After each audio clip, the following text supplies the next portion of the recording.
সম্পন্ন মুফাসসিরে কুরআন বিশিষ্ট আলেমে দ্বীন জনাব হযরতুল্লাহ আল্লামা মুফতি রিজওয়ান রফিক সাহেব, পরিচালক জামিয়া, পরিচালক মাদ্রাসা মারকাজুন নূর গাজীপুর ঢাকা। আমি হযরতের গুরুত্বপূর্ণ বয়ান পেশ করার জন্য বিনীতভাবে অনুরোধ জানাচ্ছি।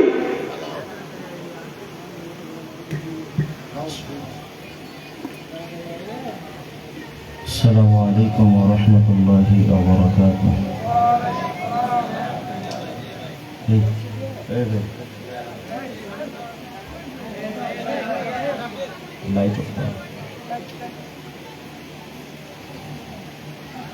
إن الحمد لله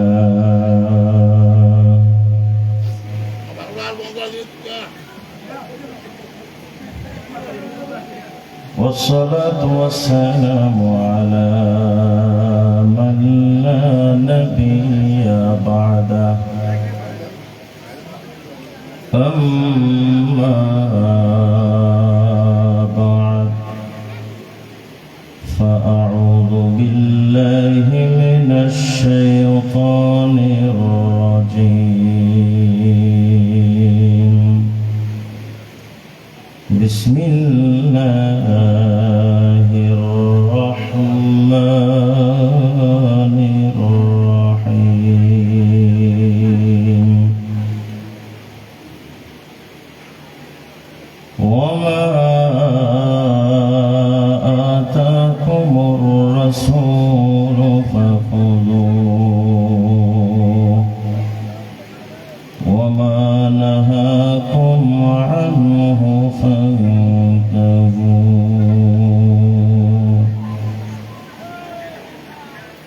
وقال رسول الله صلى الله تعالى عليه وعلى آله وأصحابه والتسليم. لو نزل موسى ثم اتبعتموه وتركتموني لضللتم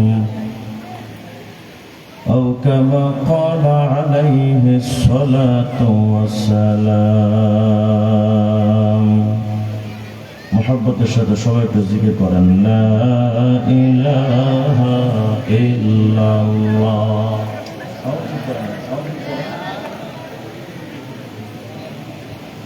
লা ইলাহা ইল্লাল্লাহ। গুনগুন আওয়াজ বন্ধ করেন, পুরো রিভাব দেন, শুধু রিভাব একটু দিন। লা ইলাহা ইল্লাল্লাহ, লা ইলাহা ইল্লাল্লাহ, লা ইলাহা ইল্লাল্লাহ। পড়েন সবাই মহব্বতে, লা ইলাহা ইল্লাল্লাহ।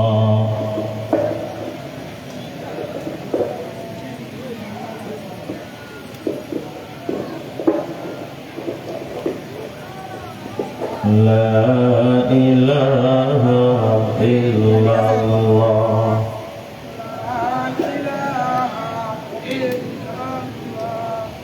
لا إله إلا الله.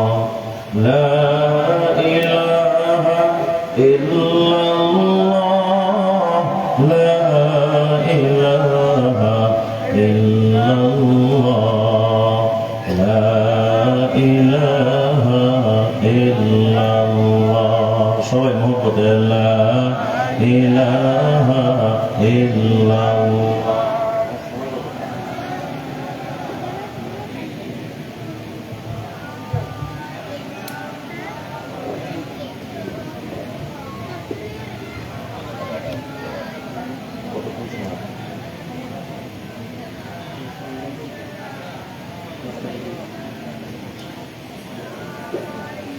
لا إله إلا الله. لا إله إلا الله.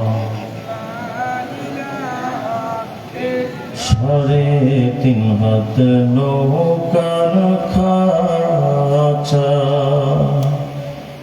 মাঝিরে ঘন ঘন জোড়া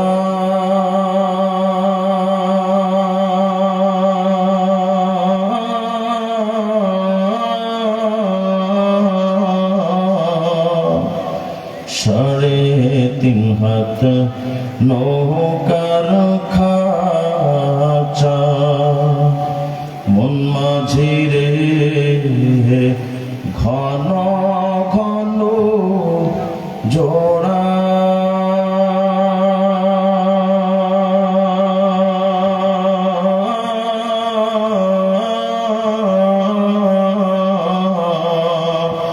সেই নৌকা খান বাইতে আমার তো মন মাঝিরে হাত হইল গোড়ারে মন মাঝি খবরদার আমার তোরি যেন ভিড়ে না আমার নৌকা যেন ডোবে না মন মাঝি খবরদার। সবাই গলা ছেড়ে কণ্ঠ ছেড়ে আওয়াজ করে সমবেত কণ্ঠে উচ্চ আওয়াজে একসাথে বলেন আল্লাহু আকবার। দুরূদ শরীফ পড়ি আল্লাহুম্মা সাল্লি আলা মুহাম্মাদ ওয়া আলা আলি মুহাম্মাদ কামা সাল্লাইতা আলা ইব্রাহিম ওয়া আলা আলি ইব্রাহিম ইন্নাকা হামিদুম মাজিদ। আল্লাহুম্মা বারিক আলা মুহাম্মাদ ওয়া আলা আলি মুহাম্মাদ কামা বারাকতা আলা ইব্রাহিম ওয়া আলা আলি ইব্রাহিম ইন্নাকা হামিদুম। আপনার সাউন্ডের সমালোচনা করতে চাই না, আপনি সাউন্ডটা সুন্দর করেন। এত বুম বুম আওয়াজ কেন? রিভার্ব দেন, রিভার্ব।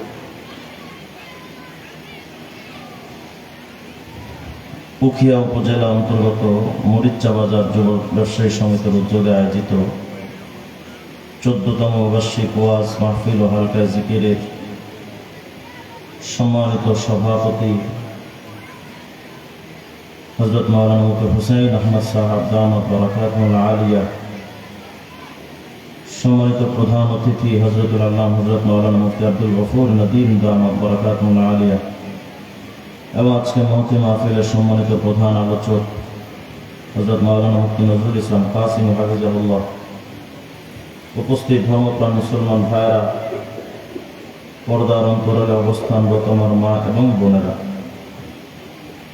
মহান আল্লাহ রাব্বুল আলামিনের শাহী দরবারে লাখ কোটি শুকর যে মহান আল্লাহ তাআলা আপনাদেরকে আমাকে বড় মেহেরবানি করে আজকের এই দ্বীনি মজলিসে দ্বীনি মাহফিলে আসার বসার তৌফিক দিয়েছেন। এজন্য সে মহান মালিকের দরবারে প্রাণ খুলে শুকরগুজার হচ্ছি। সবাই পড়ি আলহামদুলিল্লাহ। বলেন তো আমরা গোলাম কার? আমাদেরকে জীবন্ত রাখেন কে? মৃত্যু দান করেন কে? ফাঁসিতে ঝুলানোর আগে প্রাণ ভিক্ষা দেওয়ার মালিক কে? রিজিক দেওয়ার মালিক কে? সম্মান অসম্মানের মালিক কে? সন্তান দেওয়ার মালিক কোন বাবা, মাজার, দরবার, ল্যাংটা বাবা?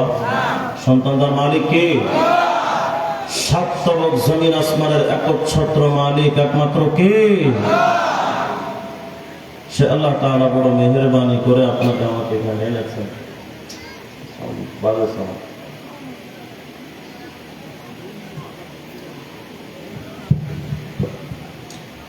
এটা তো মাইকে আর এটা বক্সে, বক্সটা আগায় দিয়েছেন, মাইকটা পিছিয়ে দিয়েছেন। তো এটা কোনো সিস্টেম? এদিকে দ্রুত দ্রুত এটা কি চাপান এক লেভেল করে।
মুহতারাম হাজিরিন, পবিত্র কালামুল্লাহ থেকে একটি আয়াত আপনাদের সামনে তেলাওয়াত করেছে। আল্লাহ তাআলা যদি চান আয়াতে কারিমাকে সামনে রেখে একটি সারাংশ আলোচনা আপনাদের জেহেনে দেওয়ার চেষ্টা করব ইনশাআল্লাহ। পবিত্র কালামে পাকের মধ্যে আল্লাহ তাআলা বলেন, এবং সামনে আরেক কালাম,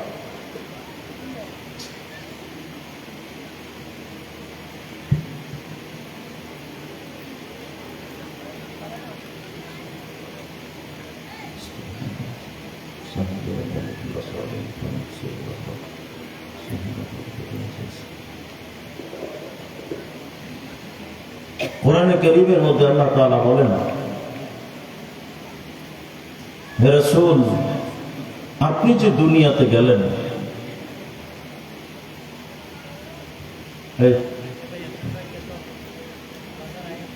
অনেক রকম সমস্যা। কোরআনে কারীমের মধ্যে আল্লাহ তাআলা বলেন, ওয়ামা আতাকুমুর রাসূল ফাখুযুহু ওয়ামা নাহাকুম আনহু ফান্তাহু। আল্লাহ তাআলা বলেন, দুনিয়ার মানুষ, আমার রাসূল তোমাদেরকে যা দেন ওটা মেনে নাও, এবং যে বিষয় থেকে আমার রাসূল তোমাদেরকে নিষেধ করেন ওখান থেকে তোমরা বিরত থাকো। বলেন তো আদেশটা কার?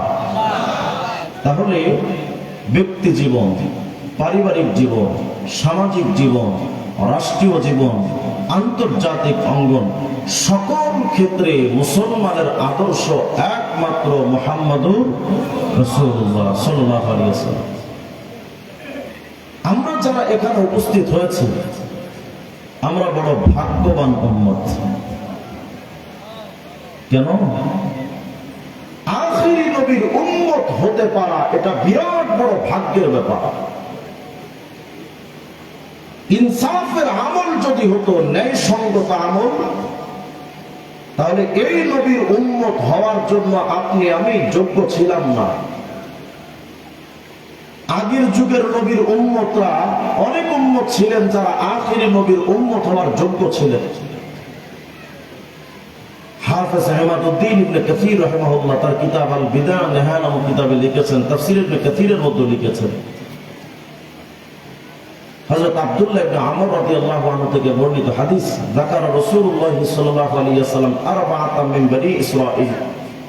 একদিন রাসূল করিম আলাইহিস সালাম বনি ইসরাইলের 4 জন মানুষের আমলি জিন্দেগি নিয়ে সাহাবাদের সামনে আলোচনা করলেন। তারা কত আমল করতেন এটার বিবরণ শোনালেন। কত আমল করতেন তারা? রাসূল করিম আলাইহিস সালাম বলেন, আবাদুল্লাহ 80 আমা। এই 4 জন ব্যক্তি এমন ছিল যারা টানা 80 বছর পর্যন্ত এক লাগাতার আল্লাহর ইবাদত করেছে। লাম ইয়াসুহু তারফাত আইন। এই 80 বছরের ভেতরে একটা সেকেন্ডের জন্য তারা আল্লাহর নাফরমানি করেন। সুবহানাল্লাহ। 3 দিন পরে বলেন। আচ্ছা কল্পনা করেন তো, 80 বছর যাবত টানা ইবাদত করলেন, একটা সেকেন্ডের জন্য যারা নাফরমানি করলেন না, তাদের আমল বেশি না আপনার আমার আমল বেশি? তাদের আমল বেশি। তারা টানা 80 বছর যাবত আল্লাহর ইবাদত করেছে, নাফরমানি 1 সেকেন্ডের জন্য করেন। আর আপনি আমি তো বেঁচেও থাকি 60-70 বছর। এই 60 বছরের ভেতরেও মৃত্যুর আগে মোটামুটি আমল তো 60 বছর দূরের কথা, মোটামুটি 55 বছর আকিজ বিড়িটাই নাই কবরে যায়, ঠিক না? তাহলে তো আমাদের আমল নাই, আগের যুগের নবীর উম্মতের আমল বেশি।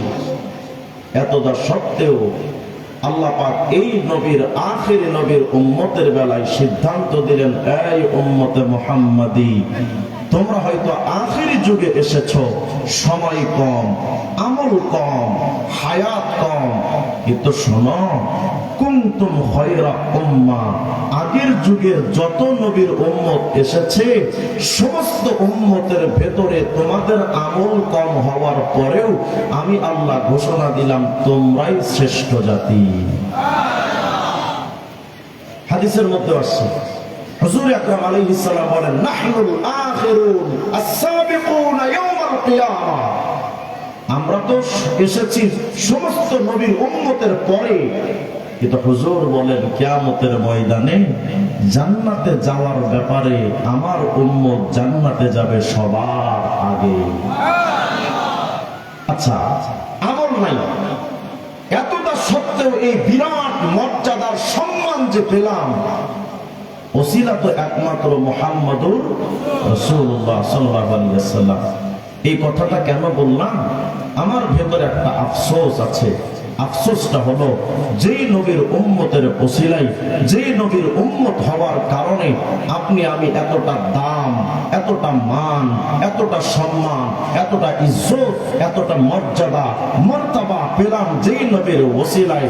হায় আফসোস উম্মতে মুহাম্মাদি, যেই নবীর ওসিলায় এতটা দাম পেলাম, আপনি আমি তো সেই নবীকে দাম দিলাম না। যেই নবীর জন্য এতটা সম্মান পেলাম, সেই নবীকে তো আপনি আমি এতটা সম্মান দিলাম না। যেই নবীর ওসিলায় এতটা আল্লাহর মহব্বতের প্রিয় পাত্র হতে পারলাম, সেই নবীকে তো বিন্দু পরিমাণ মহব্বত করার ফিকির আপনার আমার আসলো না। আজ মুসলমানের দিকে যদি তাকানো হয়, মুসলমানের মাথা থেকে পা পর্যন্ত হুজুর আকরামের আদর্শ আমাদের মধ্যে বাস্তবায়ন হয় না। আমাদের মাথার চুলের কাটিংটা হয় মেসি আর নেইমারের মতো, নবীজির সুন্নাহ মোতাবেক আমাদের চুলের কাটিংটা হয় না। আমাদের শরীরের ভেতরে কোনো অঙ্গেই নবীর সুন্নাত বাস্তবায়ন হয় না। মুসলমানের চেহারার দিকে তাকাইলে তার চেহারার ভেতরে নবীর সুন্নাত তরিকার ওয়াজিব দাড়িটা মুসলমানের মুখে এখন পাওয়া যায় না। মুসলমানের মাথায় এখন নবীর সুন্নাহ টুপি এখন পাওয়া যায় না। আমি আওয়ামী লীগ করি, বঙ্গবন্ধুর মতো কোট আমার শরীরের মধ্যে আমি লাগাইতে জানি, কিন্তু নবীর উম্মত হয়ে, আখির নবী মুহাম্মদ আরবির উম্মত হয়ে নবীর সুন্নাতি পোশাক আপনার আমার শরীরের মধ্যে এখন লাগে না। আপনার আমার ব্যবসার ক্ষেত্রে নবীর আদর্শ নাই, মুসলমানের সমাজ নীতিতে আল্লাহ রাসূলের আদর্শ নাই, অর্থনীতিতে নবীর আদর্শ নাই। অথচ তাকায় দেখবেন হিন্দুরা তাদের ব্যবসা বাণিজ্যে তার খরিদ্দারদেরকে ঠকায় না, হিন্দুরা তাদের ওজনে কম দেয় না, কিন্তু মুসলমানের ঘরের সন্তান ব্যবসা বাণিজ্যে তার ওজনে কম দেয়। খরিদ্দারদেরকে ঠকানোর ইতিহাস অহরহ আমাদের সমাজে পাওয়া যায়। আমাদের ব্যক্তি জীবনে নবীর আদর্শ নাই, কথাবার্তায় নবীর সুন্নাত পাওয়া যায় না। আমাদের সমাজে বিয়ে শাদী হচ্ছে হিন্দুদের প্রথায়, হিন্দুদের নিয়ম অনুযায়ী, আল্লাহ রাসূলের সুন্নাত মোতাবেক আমাদের বিয়ে শাদীটা হয় না। আমাদের সমাজটা চলছে বিজাতীয় বিধর্মীদের কালচারে। অথচ উচিত তো ছিল আমি উম্মতে মুহাম্মাদি, আমার কাছে লেনিনের আদর্শ পছন্দ হতে পারে না, আমার কাছে কার্ল মার্কসের আদর্শ পছন্দ হতে পারে না, আমার কাছে মাও সেতুংয়ের আব্রাহাম লিঙ্কনদের আদর্শ আমার কাছে পছন্দনীয় হবে না, আমার কাছে বলিউড টলিউড নায়ক নায়িকাদের আচরণ আমার মধ্যে শোভা পেতে পারে না। আরে আমি মেসি আর নেইমারের অনুসারী হতে পারি না, আমি জিয়ার সৈনিক কিংবা আদর্শ মুজিব সেনা অথবা এরশাদের সেনা আমি হতে পারি না। আজ মুসলমানদের কণ্ঠে শোনা যায়, তারাই বলছে আমি জিয়ার আদর্শের সৈনিক, আমি মুজিব সেনা। আর উম্মতে মুহাম্মাদি হিসেবে কোন উম্মত তো জিয়ার আদর্শের সৈনিক হবে না, মুজিবের আদর্শের সৈনিক হবে না। প্রত্যেকটা উম্মত হবে একমাত্র নবীর উত্তরসূরি। কিন্তু আপনার আমার মধ্যে ওটা এখন আর পাওয়া যায় না। মুসলমানের কাছে আজকে নবীর আদর্শ পছন্দনীয় না।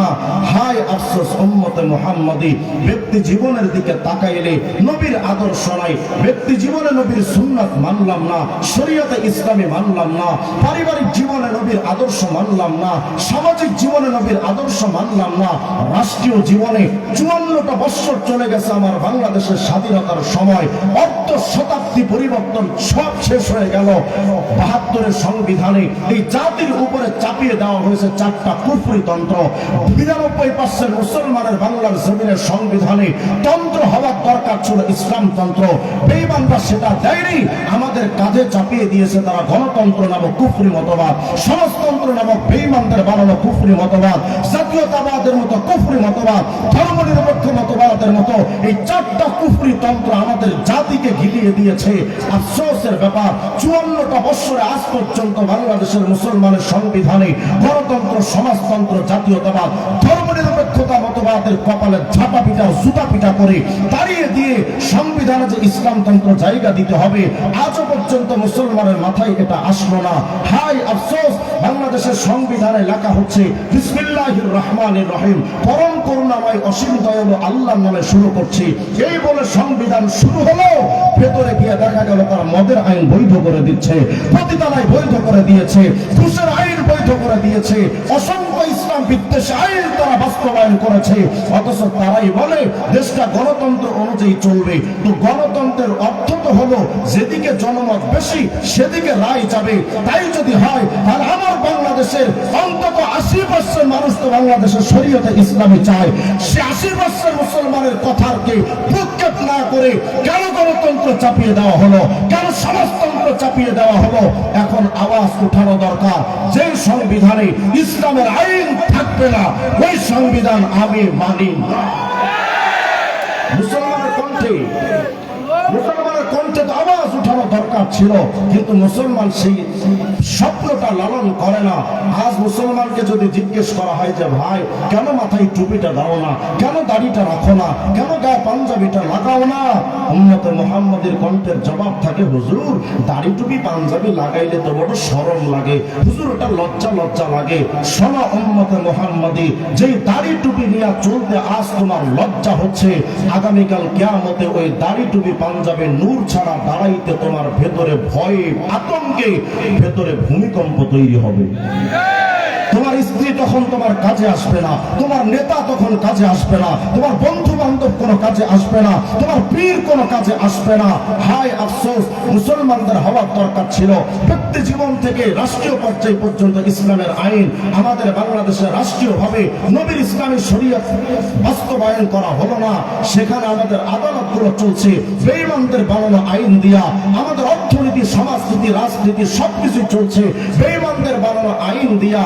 অথচ ওরা আবার কিছুদিন পরে এসে আপনার আমার কাছে যখন ভোট ভিক্ষা চাইতে আসবে, আইসা দেখবেন বলবে যে ভাই আমার আল্লাহ রসুলের নামে একটা ভোট দিয়েন। আল্লাহ রসুলের নামে ভোট দিব কারে? যে গণতন্ত্র বাস্তবায়ন করতে চায়, যে জাতীয়তাবাদ বাস্তবায়ন করতে চায়, যে সমাজতন্ত্র বাস্তবায়ন করতে চায়। আরে গণতন্ত্র, সমাজতন্ত্র, জাতীয়তাবাদ, ধর্মনিরপেক্ষ মতবাদ এগুলো তো তৈরি হয়েছে ধর্ম ইসলামকে বানচাল করার জন্য, ইসলামী মতবাদকে ধ্বংস করার জন্য। যারা আজকে মনে করেন আমার অমুক তমুক নেতা তারা বড় ধার্মিক, তারা বড় ইসলাম প্রিয়, আরে একজন নেতা ইসলাম প্রিয় হওয়ার প্রথম পরিচয় হলো সে জাতীয়তাবাদের রাজনীতি করতে পারবে না, সে গণতন্ত্রের রাজনীতি করতে পারবে না, সে সমাজতন্ত্রের রাজনীতি করতে পারবে না। একজন নেতা ধার্মিক হওয়ার প্রথম পরিচয় সমস্ত মতবাদের রাজনীতির কপালে ঝাঁটা পিটা করে ইসলামতন্ত্রের রাজনীতি করবে। যতদিন পর্যন্ত না করবে ততদিন পর্যন্ত ইসলাম প্রিয় বলার কোনো সুযোগ নেই। আমরা যারা এখানে আছি, আমরা যখন মরি আমাদের মরার সময় দেখবেন বলে বিসমিল্লাহি ওয়া আলা মিল্লাতি রাসূলিল্লাহ, একে রাসূলের ধর্মের অনুসারী হিসেবে তারে ধর্মের অনুসরণে কবরে রাখতেছি। অথচ যে জালেমকে কবরে রাখতেছে নবীর ধর্মের অনুসারী বলে, এই জালেম ব্যক্তি জীবনে নবীর আদর্শ সুন্নাহ মানে নাই, পারিবারিক জীবনে নবীর সুন্নাহ মানে নাই, সামাজিক জীবনে নবীর আদর্শ মানে নাই, রাষ্ট্রীয় জীবনে শরীয়ত কায়েম করার কথা তারা বলে না। আজ তো আমাদের বাংলাদেশে 54 বছরে অনেক মানুষ তো শরীয়তের কথা বলেই না, তারা ডাইরেক্ট অস্বীকার করে। এখন বর্তমান দেখতেছি সাদিক কায়েমদের মতো ইসলামী লেবাস ধরে অনেকে শরীয়তকে বাদ দেওয়ার চেষ্টা চালাচ্ছে। এই গত 2 দিন আগে শুনলাম তালেবানের অনুযায়ী আমরা রাষ্ট্র চালাবো না। কার অনুযায়ী চালাইবা? হয়তো ইরানের রাজনীতি অনুযায়ী অথবা আমেরিকার রাজনীতি অনুযায়ী। শুনে রাখো, এই বাংলাদেশ বা গোটা বিশ্বের বুকে একদিন তালেবান রাষ্ট্র ক্ষমতায় আসবে। যেই দিন আসবে, শরীয়ত ইসলামী যেদিন প্রতিষ্ঠিত হবে, সমস্ত বেঈমানদের বানানো কুফরি তন্ত্র মানুষের পায়ের তলে পদদলিত করে ইসলামের কারবার পতাকা উত্তীর্ণ হতে থাকবে। যারা আজকে তালেবানকে স্বীকার করতে চান, যারা ইসলামের শরীয়ত তোর সমাজতন্ত্র, মনে হয় যেন আব্দুল কাদের জিলানী জান্নাত থেকে পালায় আসছে। কিন্তু ক্ষমতায় যাওয়ার পরে দেখি তারাই সর্বপ্রথম দুর্নীতি করে বেগুন পাড়ায় বাড়ি বানায়, তারাই সর্বপ্রথম সুইস ব্যাংকে হাজার লক্ষ ডলার সেখানে জমা করে। আজ পর্যন্ত আমরা দেখি নাই কোন একটা সরকার আমার বাংলাদেশের আমজনতার ভাগ্যের পরিবর্তনের কথা ভেবেছে। সবাই নিজের পকেটের ধান্দা করেছে। আর এটা আপনারা মনে রাখবেন, যেই নেতার পেশা শুধু রাজনীতি, ওই নেতার একমাত্র উপার্জন দুর্নীতি। যেই নেতা রাজনীতিকে পেশা বানায়, ওই নেতা দুর্নীতিকে তার জীবিকা অর্জনের মাধ্যম বানায়। শুনে রাখেন, প্রত্যেকটা সরকার অতীতের ক্ষমতায় আসার আগে আমাদেরকে মিথ্যা লালসা দিয়েছিল, মিথ্যা স্বপ্ন দেখিয়েছিল যে আমরা যদি ক্ষমতার মসনদে যাই দেশটাকে সাজিয়ে দিব। যখন ওই নেতা ক্ষমতায় আসলো, আমরা তো দেখলাম যে না, তাদের দ্বারা হলো না। আমরা তখন কি করি, যে নামা, আন্দোলন শুরু কর, এরেও নামা, এরে দিয়ে হবে না, অন্য একটা সরকার আবার আনলাম। ওই সরকার যখন একই কায়দায় দুর্নীতি আর অন্যায়ের মধ্যে লিপ্ত হলো, তখন ওরেও নামা, আবার আন্দোলন কর। এভাবে করে আমরা একটার পর একটা সরকার পরিবর্তন করেছি। অবশেষে 2024 সালে এসে স্বৈরাচার শেখ হাসিনারও পতন ঘটিয়েছি। আমরা মনে মনে ভাবলাম শেখ হাসিনা যদি চলে যায়, সামনে আরেক সরকার যখন আসবে আমরা সুখের একটা রাষ্ট্র পাবো। কিন্তু ফলাফল জিরো। 54 বছরে শুধু সরকারের পরিবর্তন হয়েছে, দেশের মানুষের ভাগ্যের পরিবর্তন হয়নি। একটার পর একটা স্বৈরাচারের আবির্ভাব হয়েছে। ডক্টর ইউনূসও একই কথা বলছেন, আমরা যদি ক্ষমতায় আরো কিছুদিন থাকি, দেশকে সুন্দর করে সাজাবো, দেশ থেকে অন্যায়কে বিতাড়িত করব, আমাদের আর কিছুদিন সময় দেন। মনে রাখেন, অতীতের 54 বছরে কোনো সরকার পারেনি। ডক্টর ইউনূসের মতো ইউনূস যদি কোটি কোটি আসে, ডক্টর ইউনূসের মাধ্যমে এই দেশটা পরিবর্তন হবে না। আরে দেশকে পরিবর্তনের জন্য সরকার পরিবর্তন দিয়ে হয় না, প্রত্যেকটা সেক্টরে ইসলামী আদর্শ বাস্তবায়ন করা দরকার। এজন্যই মরহুম পীর সাহেবরা বলতেন, নেতার পরিবর্তন নয়, নীতির পরিবর্তন চায়। নীতির পরিবর্তন যতদিন হবে না, সরকার পরিবর্তন করে শান্তি আসবে না। এটা তো আমার কথা নয়, কোরআনে কারীমে আল্লাহ পাক বলেছেন, শোনো, ওয়ামান আ'রাদা আন যিকরি ফাইন্না লাহু মাঈশাতান যানকা। এই দুনিয়ার মানুষ, তোর ব্যক্তি জীবন, পরিবার, পারিবারিক জীবন, সামাজিক আর রাষ্ট্রীয় আন্তর্জাতিক অঙ্গন, তোর ব্যক্তি জীবনে যদি ইসলাম কোরআনের আইন না মানো, ফাইন্নাহু, তোমার জন্য সেটা একটা সংকীর্ণময় জীবন হবে। তুমি কোটিপতি হতে পারো, শিল্পপতি হতে পারো, এসি রুমের মধ্যে 10 তলায় ঘুমাতে পারো, কিন্তু মনের মধ্যে যে যন্ত্রণার আগুন দাউ দাউ করে জ্বলবে, ওই আগুন ঠান্ডা তোর এসির বাতাস করতে পারবে না। ব্যক্তি জীবনে ইসলাম ছাড়া শান্তি নাই, পারিবারিক জীবনে ইসলাম ছাড়া শান্তি নাই। আমরা তো বারবার ওই কথাটাই বলি যে ভাইরা, মোল্লাতন্ত্র প্রতিষ্ঠা করেন, ইসলামতন্ত্র প্রতিষ্ঠা করেন। আমরা যখন শরীয়তের কথা বলি, তখন আমাদেরকে বলা হয় এরা ধর্মান্ধ। আরে আমি তো গর্ব করি যে আমি ধর্মান্ধ। ইসলাম ধর্ম ছাড়া আমি পৃথিবীর কোন ধর্ম মানি না। ইসলাম ধর্ম ছাড়া পৃথিবীর কোন ধর্মকে আমি হক মনে করি না। আমার চাইতে বড় ধর্মান্ধ কে হতে পারে? এটা তো আমাদের গর্বের ব্যাপার। তবে ওরা দেখবেন বলবে, যখন আমরা বলবো যে ভাই রাষ্ট্র ক্ষমতায় ইসলাম আর মোল্লাদেরকে নেন, তখন তারা বলবে, হুজুর এই মোল্লাদের দ্বারা কি হয়? এই মোল্লারা কি রাষ্ট্র চালাইতে পারে? এই মোল্লাদের দ্বারা কি সমাজ ব্যবস্থা চলবে? মোল্লারা কি অর্থনীতি বুঝে? মোল্লারা কি সমাজনীতি বুঝে? মোল্লারা তো সায়েন্টিস্টও বুঝে না, হুজুর কিছুই বুঝে না। মোল্লারা কি করবে এই বাংলাদেশে? মোল্লারা ক্ষমতায় এসে, তা আমি জানতে চাই মোল্লারা কি করবে? ওটা তো পরের কথা। গত 54 বছর তোরা কি ঘোড়ার ঘাস কাটলি? ওটা তো অন্তত দেখা। তোমাদের দ্বারা তো কিচ্ছু হয়নি। তবে মোল্লারা কি পারবে? ইতিহাসের পাতা তালাশ করে দেখো, 1400 বছর আগে জাহিলিয়াতের আধার কেটে সোনালী একটা সমাজ উপহার দিয়েছিল মুহাম্মদ আরবি, সিদ্দিক আকবর, ওমর ফারুকের মতো কতিপয় মোল্লারা। সেই ইসলাম পৃথিবীর যেই রন্ধ্রে প্রতিষ্ঠিত হয়েছিল, ওখানে শান্তি প্রতিষ্ঠিত হয়েছিল। এটা শুধু ইতিহাসের পাতাই নয়। যারা আজকে কথা বলতে চাও মোল্লাদের দ্বারা কি হবে, তাদেরকে আবেদন করি, তাকে মোল্লাগুলোর দিকে আফগানিস্তানে সামান্য কতিপয় টুপিওয়ালা পাগড়িওয়ালারা এমন একটা সমাজ ব্যবস্থা তৈরি করেছে, যদি পৃথিবীতে শান্তিতে নোবেল দেওয়ার উপযুক্ত কোন রাষ্ট্র হয়, একমাত্র আফগানিস্তানের জন্য আছে।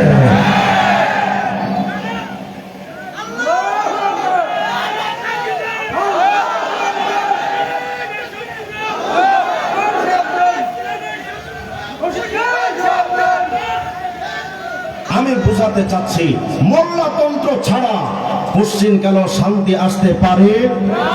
তবে আমরা যখন আরেকটা মডার্ন, যারা আধুনিক সমাজের শিক্ষিত মহল যারা, আমরা যখন তাদেরকে মোহাম্মদ আরবির কথা বলি, তখন বলে, হুজুর মোহাম্মদ তো 1400 বছর আগের নেতা, এই মোহাম্মদকে দিয়া কি রাষ্ট্র গঠন চলে?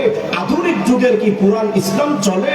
অথচ তারা যে গণতন্ত্রকে আধুনিক মনে করে, ওই গণতন্ত্র তার বাপ দাদারা বানিয়েছিল 2000 বছর আগে গ্রিসের অ্যাথেন্সে। 2000 বছর আগে আগের পুরাণ গঠন গণতন্ত্র দিয়া যদি রাষ্ট্র চলতে পারে, আধুনিক সমাজ গঠনের স্বপ্ন দেখতে পারো, তো 1500 বছর আগের ইসলাম আজও আধুনিক একটা সভ্য সমাজ করতে সক্ষম। যারা মনে করেন মুহাম্মদ তো 1400 বছর আগের নেতা, ওই নেতা দিয়ে চলে না হুজুর, আমরা এখন লেনিনের ভক্ত, কার্ল মার্কসের ভক্ত, মাও সেতুং এর ভক্ত, আমরা তো হুজুর জিয়া এরশাদ আর মুজিবের অনুসারী, কেন তাদেরকে মানো? জানেন হুজুর, তারা কত বড় বড় নেতা ছিল। লেনিন তো বৈশ্বিক নেতা, কার্ল মার্কস তো বৈশ্বিক নেতা। আরে মিয়া, তোর লেনিন, কার্ল মার্কস, মাও সেতুং, আব্রাহাম লিঙ্কন দুনিয়ার নেতা, আর আমার মোহাম্মদ আরবি তো পুরা কায়নাতের নেতা, সৃষ্টি জগতের নেতা। তোমার জিয়া এরশাদ মুজিবকে নিয়ে তুমি গর্ব করো, 56,000 বর্গ মাইলকে স্বাধীন করেছিল বলে। আরে 56,000 বর্গ মাইলকে স্বাধীন করলে যদি জিয়া এরশাদ আর মুজিবকে মানা যায়, পুরো বিশ্বের স্বাধীনতার স্থপতি আমার নবীকে আগে মানা দরকার। তোমরা তো আমার নবীকে মানতে চাও না। নবী কেমন নেতা? চলেন না তালাশ করে আমরা একটু দেখি। আজকে আমি আপনাদেরকে নবীকে চিনাবো যে আমার নবী কত দামি, আমার নবী কত বড় নেতা ছিলেন। খোলেন, ওলামায়ে কেরাম এখানে আছেন, আমি যদি কোনো ভুল ইবারত পড়ি অথবা ভুল ব্যাখ্যা করি, স্টেজ থেকে আমাকে ঘাট ধাক্কা দিয়ে পাঠিয়ে দিবেন। আমি কোনো অপব্যাখ্যা করতে আসিনি, জাল হাদিস বলার জন্য আসিনি। তালাশ করেন, আর সিরাজুল মুনির নামক কিতাবটা খুলবেন, খণ্ড 3 পৃষ্ঠা 15 মধ্যে তালাশ করে দেখবেন আমার নবী কত বড় নেতা ছিলেন, সেটা সুস্পষ্ট হয়ে যাবে কিতাবে। হযরত রাসূল যেদিন মেরাজে যাবেন, মসজিদ হারাম থেকে মসজিদ আকসা যখন আসলেন, সাথে ছিলেন হযরত জিবরিল আমিন আলাইহিস সালাম। মসজিদ আকসায় যখন নবীজি হাজির, সাল্লাল্লাহু হুয়া ওয়া জিবরাইল কুল্লু ওয়াহিদ রাকাতাইন, 2 রাকাত নামাজ আদায় করলেন নবীজি, সাথে জিবরাইলও 2 রাকাত নামাজ আদায় করলেন। যেই মসজিদ আকসায় আযান হয়েছে সম্প্রতি 2-1 দিন আগে, দীর্ঘদিন মসজিদ আকসা আযান বন্ধ হয়েছিল, অথচ এই মসজিদ আকসা আমার রাসূল নামাজ পড়েছেন। এই মসজিদ আকসায় শত শত লক্ষ লক্ষ আম্বিয়া কেরাম তারা নামাজ আদায় করেছেন। নবী যখন মসজিদ আকসায় হাজির, গন্তব্য হলো মেরাজের রাত, গন্তব্য হলো সুদূর আরশ আজিমের কাছাকাছি। হুজুর আকরাম যখন মসজিদ হারাম থেকে মসজিদ আকসা এসেছেন, জিবরিল আমিন তখন তাকায় দেখলেন, আহারে মুহাম্মদ তো আজকে এসেছেন মসজিদ আকসায়, কিন্তু মুহাম্মদকে স্বাগতম জানাতে হবে এমন কোন মানুষ আজকে মসজিদ আকসায় নাই। কারণ এই গভীর রাত্রে কে থাকবে মসজিদে? কোনো লোকজন নাই। অথচ আপনাদের এই মরিচা এলাকায় বিএনপির স্থায়ী কমিটির সদস্য যদি কেউ আসে, দেখবেন এলাকার সমস্ত নেতা কর্মীরা ফুল নিয়ে হাজির হয়, ফুলের শুভেচ্ছা, হয়তো রজনীগন্ধা অথবা গোলাপ ফুলের তোড়া দিয়ে তাকে বরণ করে নেয়। অথচ তারা সামান্য বাংলাদেশের একজন নেতা।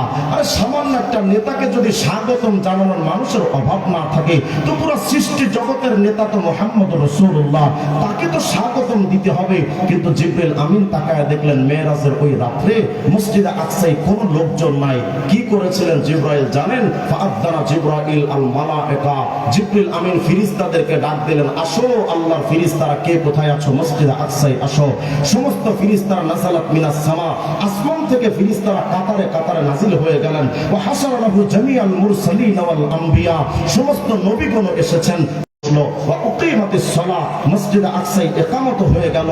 আযান ইকামতের পর তো জামাতে দাঁড়াতে হবে, নামাজে কাতারবন্দি হয়ে ফাকামু সুফুফা, সমস্ত নবী রাসূলরা কাতারবন্দি হয়ে দাঁড়িয়ে গেছেন।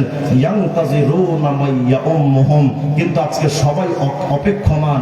এই মসজিদে আকসায় জামাতে নামাজ তো আদায় হবে, কিন্তু এই মসজিদে আকসার আজকের এই দামি জামাতে ইমামতি করবে কে? আরে যেই জামাতের মুসল্লি বাবা আদম, যেই জামাতের মুসল্লি খলিলুল্লাহ ইব্রাহিম, যেই জামাতের মুসল্লি কালিমুল্লাহ মুসা, রূহুল্লাহ ঈসা, জবিহুল্লাহ ইসমাইল, এত দামি জামাতে ইমামতি করবে কে? সবাই তো অপেক্ষমান। পিনপতন নীরবতা, নিস্তব্ধতার আধার, কেউ সামনে এগিয়ে যায় না। ইমামতের মুসল্লা খালি, অথচ মসজিদের প্রতিটা কাতার ভর্তি। আচ্ছা কল্পনা করেন তো, যেই মসজিদের কাতারে মুসল্লি নবী রাসূল ফেরেশতারা, ওই মসজিদের জামাতটা কত দামি জামাত। সবাই অপেক্ষমান, ইমামতি করবে কে? কেউ তো এগিয়ে যায় না। বাবা আদম, আরে তিনি তো সাহসী করেন না সামনে ইমামতের মুসল্লায় যেতে। খলিলুল্লাহ ইব্রাহিম, তিনিও তো হিম্মত করেন না ইমামতের মুসল্লায় যেতে। হযরত রাসূল আরবিও দাঁড়িয়ে আছেন, হযরত জিবরিল আমিন আসছেন। ফা আখাযা বিয়াদিহি সাল্লাল্লাহু আলাইহি ওয়াসাল্লাম ফাকাদ্দামা, আপনার আমার নবীর হাতটা ধরে জিবরিল আমিন বলছেন, ওগো মুহাম্মদ, আজকের এই দামি জামাতে ইমামতি করতে পারে এমন মহান ইমাম সাহেব আর কে আছে? মুহাম্মদ রে, তুমি সামনে এগিয়ে যাও, নবী রাসূল ফেরেশতাদের ইমাম হয়ে যাও। আপনার আমার নবী তো ফেরেশতাদের ইমাম, নবী এবং রাসূলদের ইমাম।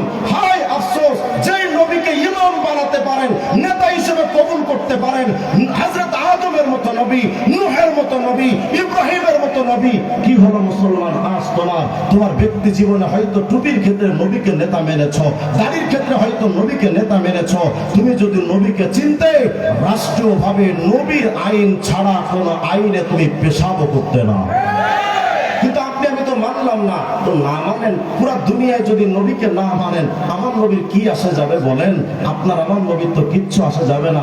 সহিহ বুখারীর রিওয়ায়াতটা দেখেন, আল্লাহর হাবিব বলেন, ফাইন্নান নাস ইয়াসআকুনা ইয়াওমাল কিয়ামা, কিয়ামতে ইসরাফিল যেদিন সিংহায় ফুৎকার দিবে, সমস্ত মানুষ তো বেহুশ হয়ে পড়বে। হুজুর আকরাম বলেন, উম্মত রে, আমারে চিনলা না? ফাআকুনু আউওয়ালা মান তানশাক্কু আনহুল আরদ, এই জমিন ফেড়ে কিয়ামতে সর্বপ্রথম যিনি উঠবে তিনি আর কেউ না, আমি মুহাম্মদুর রাসূলুল্লাহ। আরে জামে তিরমিজির হাদিসটা খুলে দেখেন, আপনি তো লেনিনকে নেতা মেনেছেন, কার্ল মার্ক্সকে নেতা মেনেছেন, মার্শাল আব্রাহাম লিঙ্কনকে আপনি নেতা মেনেছেন। আরে দুনিয়াতে তো তুমি অমুক তমুককে নেতা মানতে পারো, কিন্তু রাসূল বলেন, জানো কিয়ামতের ময়দানে আরে কোথায় তোমার Lenin, Karl Marx, Marshal Abraham Lincoln, Zia Ershad আর মুজিব? কোথায় তোমার Einstein, Newton, Maxwell, Charles Darwin, Aristotle, Ibn Sina? হুজুর বলেন, কিয়ামতের ময়দানে কে নেতা হবে জানো? আনা সাইয়্যিদু ওয়ালদি আদম ইয়াওমাল কিয়ামতি ওয়ালা ফখর, কিয়ামতের ময়দানে আমি মুহাম্মদ সমস্ত ডাক্তারদের নেতা, সমস্ত ডক্টরদের নেতা, সমস্ত বিজনেসম্যানদের নেতা, সমস্ত পলিটিশিয়ানদের নেতা। আরে আরবি বলো আর আজমি বলো, দেশি বলো আর প্রবাসী বলো আর বিদেশি বলো, নবী রাসূল আর ফেরেশতা বলো, নবী বলেন, শোনো, কিয়ামতের ময়দানে কোন নেতা থাকবে না, শুধুমাত্র একমাত্র নেতা থাকবেন মুহাম্মদুর, আর কোন নেতা নাই।